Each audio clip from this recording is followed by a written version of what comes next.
ახლა ვისაუბრებთ თბილისის სასულიერო აკადემიისა და სემინარიის საეკლესიო არქიტექტურის, ხუროთმოძღვრების, ხატწერის, დაზგური და მონუმენტური ხატწერის რესტავრაციის ფაკულტეტის საეკლესიო არქიტექტურის მიმართულების შესახებ. თემაზე სასაუბროთ შემოგვიერთდნენ სტუმრები, ხელოვნებათმცოდნეობის დოქტორი ქეთევან აბაშიძე და თბილისის სასულიერო აკადემიისა და სემინარიის კურსდამთავრებული იოანე ლორთქიფანიძე. მოგესალმებით, ქალბატონ ქეთევან, იოანე, ძალიან დიდი მადლობა ჩვენთან მობრძანებისთვის. ჩვენ ამ პერიოდის განმავლობაში, ვინაიდან ახლოვდება რეგისტრაცია თბილისის სასულიერო აკადემიასა და სემინარიაში და ასევე შიდა გამოცდები, ვსაუბრობთ ფაკულტეტების შესახებ და დღეს გვინდა რომ არქიტექტურის მიმართულებაზე, საეკლესიო არქიტექტურის, ხუროთმოძღვრების მიმართულებაზე ვისაუბროთ. პირველ რიგში მინდა გკითხოთ თუ რითი არის განსხვავებული ეს მიმართულება, ჩვენ ვიცით რომ არქიტექტურის ფაკულტეტი სხვადასხვა უმაღლეს სასწავლებლებშიც არის, აი კონკრეტულად თბილისის სასულიერო აკადემიისა და სემინარიის ამ მიმართულებას რა გამოარჩევს, რა არის მისი უნიკალური ნიშა? მოგესალმებით, პირველ რიგში მოგილოცავთ დღევანდელ დღესასწაულს, კირიონ კათალიკოსის ხსენების დღეს და ჯობეთიოს უფალი, იცით, ეს ფაკულტეტი, ამ ფაკულტეტს გამოარჩევს ზოგადად და ჩვენ სასწავლებელსაც პირველ რიგში ალბათ სიყვარული სტუდენტებისადმი, რაც გულისხმობს, უნდა გითხრათ იმას, რომ ჩვენ ვითვალისწინებთ ამ ჩვენი ახალი თაობის დღევანდელობასაც. ისინი არ უნდა იყვნენ მოწყვეტილი იმ ცხოვრებას, იმ საერო ცხოვრებასაც, რომელშიც დაიბადნენ იმ დროს, რა თქმა უნდა. და ამავე დროს აუცილებლად უნდა იცოდნენ და ეფუძნებოდნენ საღვთოსწავლებას და იმ ისტორიას სულიერს, საღვთისმეტყველოს, რაც ჩვენმა ქვეყანამ გამოიარა. ამიტომ ეს არის რაღაც ერთობლივი შეკრებითი ფორმა, ვთქვათ, ესეთი სინთეზი ჩვენი სწავლების, ხო? იდეა სწორედ ეს დაედო, რომ აი პატრიარქის სწორედ დიდი განჭვრეტით, უნდა გითხრათ 91 წლიდან დაიწყო ხელოვნებაზე ფიქრი პატრიარქმა და სწავლება სასულიერო აკადემიაში იმ დროიდან ვარ მეცი, რომელიც მე დაიყო ასე სხვადასხვა კიდევ ფაკულტეტებად ჩამოვყალიბდით და თავარი მიზანი იყო, რომ სტუდენტი ახალგაზრდობა არ დარჩეს გარეთ და ახალგაზრდობა არ მოწყდეს აი ამ ძირებს და საფუძვლებს.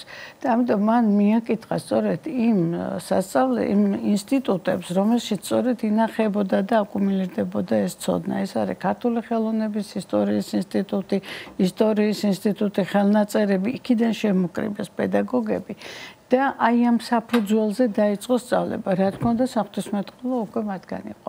ანუ ეს იყო დიდი სიყვარული სტუდენტებისათვის, ახალგაზრდობისათვის, რომ ისინი ქუჩაში არ დარჩენილიყო ნივთულ პერიოდში და თანდათანობით ისე ჩამოყალიბდით, რომ ლექტორებს, ოდესაც 70 კაცი ყავდა სტუდენტი, იცით 90-იან წლებში რაც ხდებოდა, საბოლოოდ აი ბევრიც აღარ აყვავს, უკვე ბევრს არ წვიღებთ შეიძლება ითქვას, მაგრამ მაინც ეს დამოკიდებულება არ შეცვლილა. პირველ რიგში მინდა თქვა ეს, რომ ჩვენთან სწავლა გამოცდები იწყება იმის მერე, რაც ეროვნული გამოცდები დამთავრდება. და რაც გულისხმობს იმას, რომ ყველას აქვს თავისუფლება ჩაბარების, რა თქმა უნდა, ვისაც სურვილი აქვს პირდაპირ შეუძლია მოვიდეს და ჩააბაროს ჩვენთან, მაგრამ უნდა გქონდეს ქართული ენა და ლიტერატურა ეროვნულ გამოცდებზე ჩაბარება. მაგრამ ის ვინც ვერ მოეწყო, აი იმათთვის განსაკუთრებული რეჟიმი გვაქვს, ასე ვთქვათ, იმიტომ რომ მათ ვუტოვებთ შანსს, უტოვებს ეკლესიას შანსს, რომ ისინი არ მოწყდნენ ამ ცხოვრებას და იყვნენ ჩართული სწავლაში, შეძლების დაგვარა ცხადია, იმიტომ რომ ეს ძალიან ბევრი ახალგაზრდა, რომლებიც გათვლილია, კარგად სხვადასხვა, არა მხოლოდ თბილისი. ჩვენ ვიცით, რომ ძალიან ბევრია ჩამოსვლა დღეს საქართველო ისევ საქართველოა, თბილისიდან არ იწყება. ამიტომ მათ შექმნილიც აქვთ აქ საცხოვრებელია ჩვენთან, საკვება, ყველაფერი ფინანსდება ეკლესიიდან და ასევე აი ყველა სწავლება სტუდენტები ცხადია აქ არ იხდიან და ამიტომ ეს არის უდიდესი სიყვარულის, ასე ვთქვათ, ცენტრი, მე თუ გითხავთ ამათთვის, რომ ესენი როგორღაც ჩვენ შევძლოთ, რომ თუნდაც ერთი ადამიანი თუ გაიზრდება, როგორც წმინდა ნინო მოაქცია საქართველო, ვერთვაგნას ერთ-ერთი ასეთიც გამოგვეზარდოს ჩვენ. თუმცა ძალიან მნიშვნელოვანი რამ უნდა აღვნიშნოთ, როცა ჩვენ საუბრობთ, რომ ეკლესიის ზრუნველობაა და აქ არის უფალსო სწავლება, აქ არის კვება, საერთოდ საცხოვრებელად თქვენ ბრძანეთ, რომ არავინ დარჩეს გარეთ, არავინ იფიქრებს, რომ ამის გამო იქ რაღაცა შემსუბუქებული ან არა. სწავლის დონეც დისციპლინაც და ხარისხიც არის უმაღლეს დონეზე. რა თქმა უნდა და ჩაბარებისას სხვა შორის ქართულს ვაღიარებთ ჩვენ, ქართული ენის ჩაბარებას და შემდეგ უკვე აქ აბარებენ ესენი საკმაოდ გამოცემს იმისათვის, რომ ვიცოდეთ რა კონტინგენტი მოდის, იმიტომ რომ ლექტორიც უნდა იყოს მზად იმისთვის, როგორი მოდის სტუდენტი და რა მზადობის.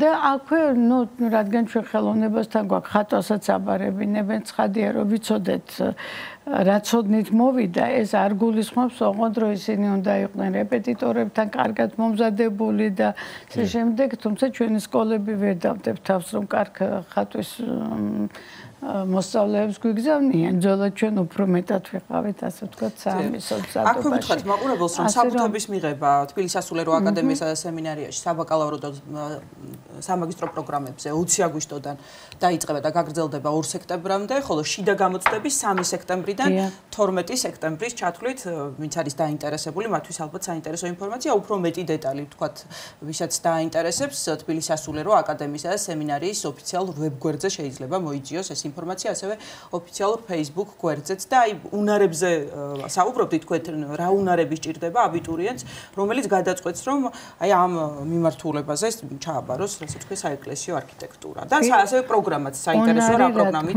გჭირდება, მაგრამ პირველ რიგში გვინდა სულიერება, გვინდა სიხარული და სიყვარული, რომ მოდის მას უნდოდეს ეს საქმე. ფანქრის დაჭერაც კი გვისწავლებია ზოგიერთი სტუდენტისთვის და ეს დღეს არქიტექტორია.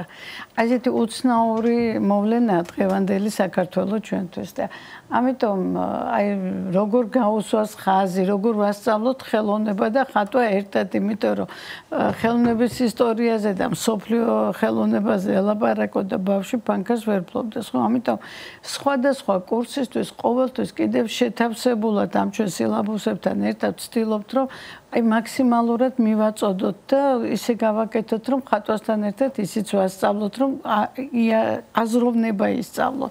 თავარი მაინც ჩვენთვის არის ყველასთვის, რომ ეს იყოს აზროვნება. რომ არქიტექტორი თუ გამოვა, განსაკუთრებით არის არქიტექტორებს შენებელია ქვეყნის.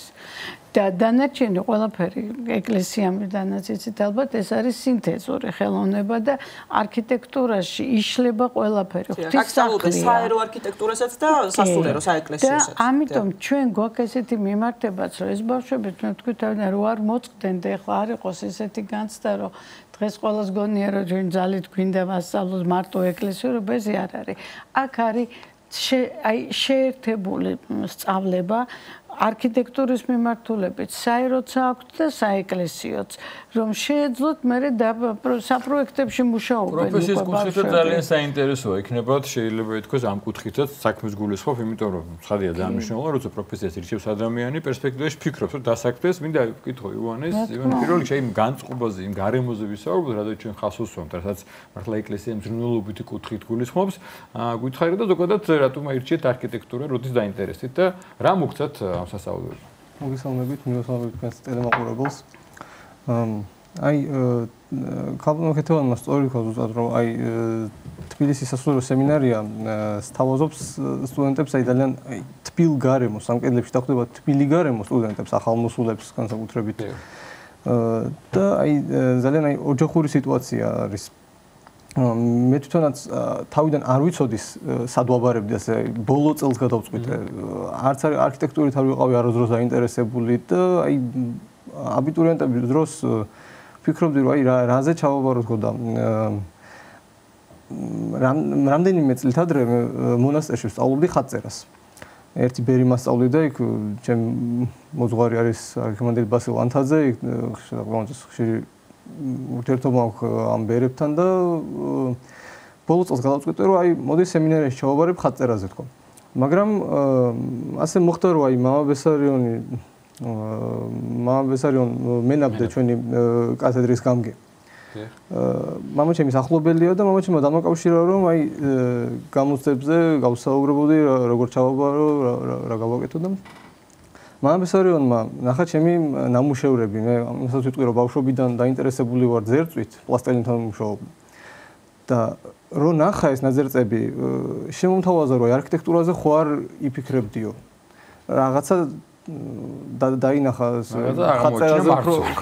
ხატწერაზე უფრო მეტად შეიძლება ეს ამან დაგაინტერესოსო და აი მართლა გულწრფელად არასდროს არ მიფიქრია რომ აი არქიტექტურით შეიძლება დავინტერესდე მაგრამ აი მამა ბესარიონის ამ სიტყვებმა რაღაცა იმოქმედა და მოფიქრა და აი ბოლო წელს გადავწყვიტე რომ აი არქიტექტურაზე ჩავაბარებ თქო და ნახავ ერთი წელი აი ჩემ მოძღვრსაც გავესაუბრე და კურთხევა ავიღე რომ აი ერთი წელი დააკვირდიო როგორი სიტუაცია იქნებაო შენთვისო აი თუ დაგაინტერესებსო თუ გამოგდისო და მაგის მიხედვით გადაწყვეტეო გააგრძელებ თუ არაო და მართლა აი პირველ რიგში იმანი მოქმედა რომ აი ძალიან მომეწონა თვითონ სიტუაცია სემინარიაში აი ძალიან თბილი გარემო იყო და აი ძალიან ხელს გვიწყობდნენ ლექტორებიც და შესაბამისად ნუ აი ეს იყო ზუსტად მიზეზი რომ არ გავიდი აკადემიაში და დავრჩი და აი და უკვე სადიპლომო ნამუშევარად შეგვიძლია ვისაუბროთ. არა უბრალოდ ერთი წელი უკვე დიპლომზე რა იყო თქვენი ნამუშევარი თუ შეიძლება ამაზე ჩვენ შეგვიძლია თან კადრებს ვაჩვენოთ.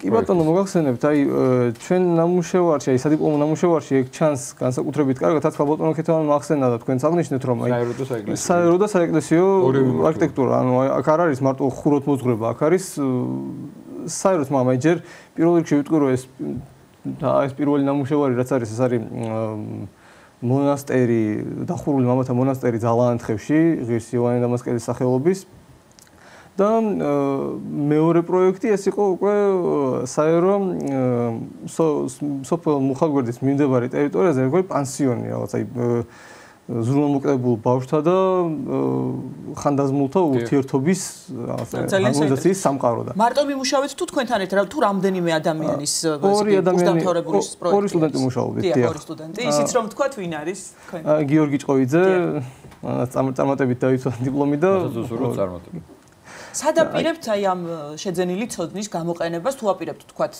მეორე საფეხურზე სამაგისტრო პროგრამაზე გაგრძელებას ან თქვათ აი საინტერესოა კიდევ ვიცით რომ თქვენ გქონდათ პრაქტიკული სამუშაოების შესაძლებლობაც სწავლის პროცესში და აი თუ ხომ არ გაქვთ უკვე ჩაფიქრებული სად გინდათ რომ იმუშაოთ და სად დასაქმდეთ დიახ აი პრაქტიკულს რაც შეეხება ჩვენ მესამე კურსზე გქონდა რამდენიმე დღიანი აზომვითი პრაქტიკები ჩვენს რესტავრაციის პედაგოგთან ერთად დაახლოებით დღიანი აი ჩავხატეთ და ავზომეთ ანჩის ხატი. აი უმაღლეს დონეზე გვასწავლეს როგორ უნდა ვიმუშაოთ ზეგლებთან და ერთი პერიოდი იყო რომ ვფიქრობდი შეიძლება რესტავრაციას გავყვეთქო, მაგრამ აი ბოლოს მაინც ამჯობინე საერო არქიტექტურაშიც ხომ არ ვცადო, აი როგორი იქნება ჩემთვის როგორ გამომივა და საქართველოს ტექნიკურ უნივერსიტეტში ვფიქრობ გაგრძელებას მაგისტრატურაზე არქიტექტურის და აი ნახოთ ახლა წელს ვემზადები გამოცდებისთვის და წელს ვფიქრობ გავაგრძელო და არ ჩავაგდო არც ერთი აბიტურიენტებს რას ურჩევთ ეს შეკითხვა ორივესთან გვექნება დიახ ვინც გადაწყვეტს რომ ჩააბაროს თქვენთან მოვიდეს ზოგადად აბიტურიენტებს ებდო რომ ისეთ წელია ხე პერიოდი ესეთი ყველას ვურჩევთ რომ მოვიდეს სულ ერთია რა საფეხურზე იქნებიან როგორ იქნებიან თავარია რომ მოვიდნენ და ისწავლონ აქ და დანარჩენ ჩვენ ყველაფერს ჩვენ თავზე ავიღებთ აქ ესენი იღებენ ორმაგ სწავლას და ეს არის ყველაზე საინტერესო და გამორჩეული დღევანდელი სხვა სასწავლებლებიდან რომ საღვთისმეტყველოს სწავლებაც გვაქვს აქ საკმაოდ სერიოზული ლიტურგიკას სწავლობენ ეკლესიის ისტორიას სწავლობენ ნუ ძველი და ახალი აღთქმაც ცხადია და ამავე დროს პარალელურად ქართული ლიტერატურის ისტორიას ნუ ყველაფერს საფუძვლიანად თანდათანობით ესენი გადიან პლუს აქ არის საერო არქიტექტურაც ავტოკადსაც სწავლობენ არქიკადსაც სწავლობენ ყველაფერი უფასოა თან უნდა გითხრათ და რასთავარი ანუ აწყობენ ამას თვითონ ყველაფერს და შეიძლება დასაქმდნენ რომ წააბარონ სადმე უკვე ისე ცოდნას აიღებენ. გარდა ამისა ვასწავლეთ სოფლიო ხელოვნების ისტორიას, ქართული ხელოვნების ისტორიას და დღეს ასე მუზეუმების საშუალებაც გვაქვს უკვე რომ ვატაროთ ბავშვები. სწავლობენ ასევე მეოთხე კურსთან უკვე ხუროთმოძღვრების ისტორიას ქართული ცალკე, რაც საეროსაც გულისხმობს, არ გულისხმობს ასე თქვა მარტო საეკლესიოს და თან მათთან ერთად სულ მუშაობთ. ასევე სივრცითი მოდელირება აქვს. აი რა გითხრათ, ძალიან ბევრი ხატვა, ფერწერა, აკვარელს სწავლობენ, როცა აბარებენ.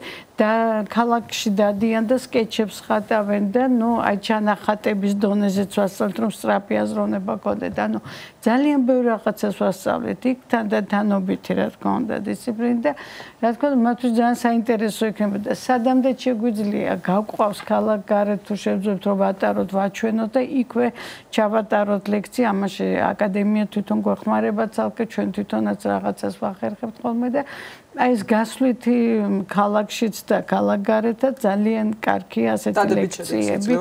რა თქმა უნდა. ძალიან დიდი მადლობა, წარმატებას გისურვებთ. ასევე დიახ, რაღაცის თქმა გინდოდათ და ბრძანეთ, დიახ. არა, თქვენ მეკითხებოდით რას უსურვებთ და აი მან ახალზე გავუსვა ერთ რაღაცას აღნიშნავ, რომ აი თბილისის სასულიერო სემინარიაში უკვე მეოთხე წელია, რაც არის აი ქართული თავისი გალობის გუნდი ყავს სემინარიას. სემინარის სტუდენტებისგან დიახ, და თქვენ გალობთ სემინარიის გუნდში. დიახ, მეც გალობ და ლაშა ზაალიშვილის ხელმძღვანელობით. კი ბატონო. და ლექსო გრემელაშვილი არის აკადემიის გუნდის. დიახ, ეგ არის აკადემიის გუნდის რეგენტი, დიახ. და აი ურჩევდი ახალ სტუდენტებს, რომ თუ ოდნავ მაინც სურვილი აქვს, მაგრამ არ არის დარწმუნებული ხმა არ აქვს, მენა არ აქვს, ურჩევ რომ მაინც ცადოს შეიძლება აღუჩინო. კი ბატონო, მეც ესე ვიყავი, ზუსტად არ მეგონა რომ ხმა მექნებოდა და ბატონო ლაშამ არ გინდა თუ არა, შენ უნდა იგალობო, გამოგდისო და აი დღეს გუნდში ვგალობდა. ზოგადად უნდა ვთქვათ, რომ ადამიანში ღვთისგან ჩადებულია ყველა ცოდნა, მას უნდა გაღვიძება. ამიტომ ეს შემოქმედებითი ბუნება ყველას აქვს და ამიტომ აქ ვცდილობთ გავაღვივოთ, რომ რო გავუშვებთ საეროში უკვე ინტერესი და სიყვარული აქედან გქონდეთ წაღებული. ძალიან დიდი მადლობა ჩვენთან მობრძანებისთვის, საინტერესო საუბრისთვის, წარმატებას გისურვებთ და ხელოვნებაცოდნეობის დოქტორი ქეთევანა აბაშიძე და თბილისის სასულიერო აკადემიისა და სემინარიის კურსდამთავრებული ივანე ლორთქიფანიძე იყვნენ ჩვენი გადაცემის სტუმრები.